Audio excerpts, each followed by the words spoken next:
आज हम बात करेंगे भगवान विष्णु जी के दो पत्नियों के बारे में, श्रीदेवी और भूदेवी। आखिर ये दोनों कौन हैं? आज हम इन्हीं के बारे में जानेंगे। तो सबसे पहले बात करते हैं माता श्रीदेवी के बारे में।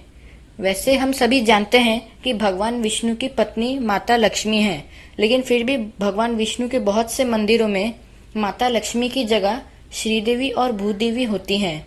लेकिन असल में माता श्रीदेवी ही माता लक्ष्मी है। श्रीदेवी ही माता लक्ष्मी का एक रूप है। तो जानते हैं कि माता लक्ष्मी आखिर श्रीदेवी क्यों बन गई। तो ये कहानी समुद्र मंथन के कहानी से जुड़ी हुई है। तो जब समुद्र मंथन हो रहा था, तब भगवान विष्णु ने कूर्मा यानी कि एक कछुए का अवतार लिया था। भगवान विष्णु ने कूर्मा अवतार इसलिए लिया था क्योंकि जब समुद्र मंथन हो रहा था, तब मंदार पर्वत को समुद्र के बीच रखा गया था, लेकिन वो मंदार पर्वत समुद्र के अंदर डूब जा रहा था। इसीलिए भगवान विष्णु ने कछुए का रूप लिया। फिर उस कछुए ने यानी कि भगवान विष्णु ने मंदार पर्वत को अपने पीठ पर खड़ा करा दिया और इसी तरह मंदार पर्वत खड़ा हो गया समुद्र के ऊपर। फिर जब मंदार पर्वत समुद्र के ऊपर खड़ा हो गया, फिर देवता और असुरों ने दो दल बना लिए। फिर दोनों दलों ने वासुकी नाग को दोड़ी बना लिया। फिर वासुकी नाग के सहायता से उन्होंने मंदार पर्वत को खींचा और इसी तरह समुद्र मंथन हुआ। तो जब भगवान विष्णु ने कूर्मा का अवतार लिया था, तब माता लक्ष्मी भी भगवान विष्णु के साथ पृथ्वी पर चली गई थी, क्योंकि जब भी भगवान विष्णु कोई अवतार लेकर पृथ्वी पर जाते थे, तब माता लक्ष्मी अकेली हो जाती थी। इसीलिए उनको अच्छा नहीं लगता था। इसीलिए वो भी भगवान विष्णु के साथ ही पृथ्वी पर चली जाती थी। तो जब भगवान विष्णु के कूर्मा अवतार के साथ माता लक्ष्मी पृथ्वी पर गई थी, तब उन्होंने पृथ्वी पर सागर पुत्री के रूप में जन्म लिया था। सागर पुत्री का मतलब, जब देवता और असुर समुद्र मंथन कर रहे थे, तो जितनी भी सारी चीजें उससे निकली, वो सब समुद्र से ही निकल रही थी। ये सारी चीजें समुद्र के गर्भ से निकल रही थी। इसलिए जब उन्होंने समुद्र मंथन किया, तब माता लक्ष्मी भी फिर से वहां से निकली। तो जब माता लक्ष्मी समुद्र के गर्भ से निकली, तब सभी ने उनको समुद्र की बेटी यानी कि सागर पुत्री कहा, और माता लक्ष्मी के इसी सागर पुत्री रूप को श्रीदेवी भी कहा जाता है। जब माता लक्ष्मी श्रीदेवी बनकर समुद्र से निकली, तब देवता और असुरों को ये नहीं पता था कि वो असल में माता लक्ष्मी हैं। उन्होंने देखा कि एक सुंदर स्त्री समुद्र से निकल रही है। फिर सभी ने उन सुंदर स्त्री से विवाह करने का प्रस्ताव दिया, लेकिन सभी देवता और असुरों में लड़ाई हो गई उसी सुंदर स्त्री की वजह से। पर वो ये नहीं जानते थे कि वो सुंदर स्त्री असल में माता लक्ष्मी ही है।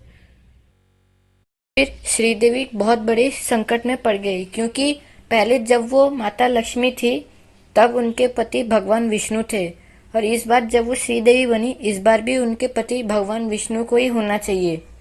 लेकिन ये लोग देवता और असुर ये माता लक्ष्मी को पहचान नहीं पा रहे हैं। इसीलिए वो अपने संकट से समाधान के लिए वो भगवान ब्रह्मा के पास गए। तो जब माता लक्ष्मी अपने संकट का समाधान करने के लिए जब वो भगवान ब्रह्मा के पास गए, तभी भगवान ब्रह्मा ने यह देखा कि श्रीदेवी के लिए देवता और असुर लड़ाई कर रहे हैं। इसीलिए भगवान ब्रह्मा ने श्रीदेवी के लिए एक स्वयंवर रचा, जिसमें कि माता श्रीदेवी खुद से अपने लिए वर चुन पाएंगे और उनसे वो शादी करेंगे। उस स्वयंवर में सारे असुर और देवता आए थे, लेकिन माता लक्ष्मी ने सबको विवाह करने से मना कर दिया। लेकिन जैसे ही वहाँ पे भगवान विष्णु आए, तब माता श्रीदेवी बहुत खुश हो गई। फिर उन्होंने वरमाला लेकर भगवान विष्णु के गले पर पहना दिया, और इसी तरह माता लक्ष्मी ने फिर से श्रीदेवी बनकर भगवान विष्णु के साथ विवाह किया। यही थी कहानी माता श्रीदेवी की। अब जानते हैं माता भूदेवी के बारे में। तो माता भूदेवी की कहानी भगवान विष्णु के वराह अवतार की कहानी से जुड़ी हुई है। तो भूदेवी की कहानी जानने के लिए हमें वराह अवतार की कहानी को जानना होगा। तो एक राक्षस था जिसका नाम था हिरण्याक्ष। हिरण्याक्ष को भगवान ब्रह्मा से वरदान मिला था कि कोई भी मनुष्य, देवता या असुर उसका वध नहीं कर पाएगा।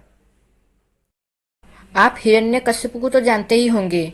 तो जो हिरण्यकश्यप है उसका वध भगवान विष्णु के नरसिम्हा अवतार से हुआ था। और ये जो हिरण्याक्ष है ये असल में हिरण्यकश्यप का ही भाई है। ये दोनों भाइयों का वध भगवान विष्णु के ही अवतारों से हुआ है, लेकिन सबसे पहले हिरण्याक्ष का वध हुआ था। फिर जब से हिरण्याक्ष को भगवान ब्रह्मा से वरदान मिला, हिरण्याक्ष काफी शक्तिशाली हो गया था। फिर उसने तीनों लोकों पर आक्रमण कर दिया। फिर उसे इतना अहंकार हुआ कि उसने पूरी की पूरी पृथ्वी को ही उठा के वो अपने साथ ले गया। तो जब हिरण्याक्ष पृथ्वी को अपने साथ उठा के ले गया तब पृथ्वी माता संकट में पड़ गई थी। इसलिए पृथ्वी माता ने भगवान विष्णु को मदद के लिए पुकारा। फिर तभी भगवान विष्णु ने उनके पुकार को सुना। तभी भगवान विष्णु ने देखा कि हिरण्याक्ष ने पृथ्वी माता को उठा के ले गया है। तभी भगवान विष्णु ने वराह अवतार लिया। वराह का मतलब होता है सुअर। भगवान विष्णु ने एक सुअर का अवतार लिया था।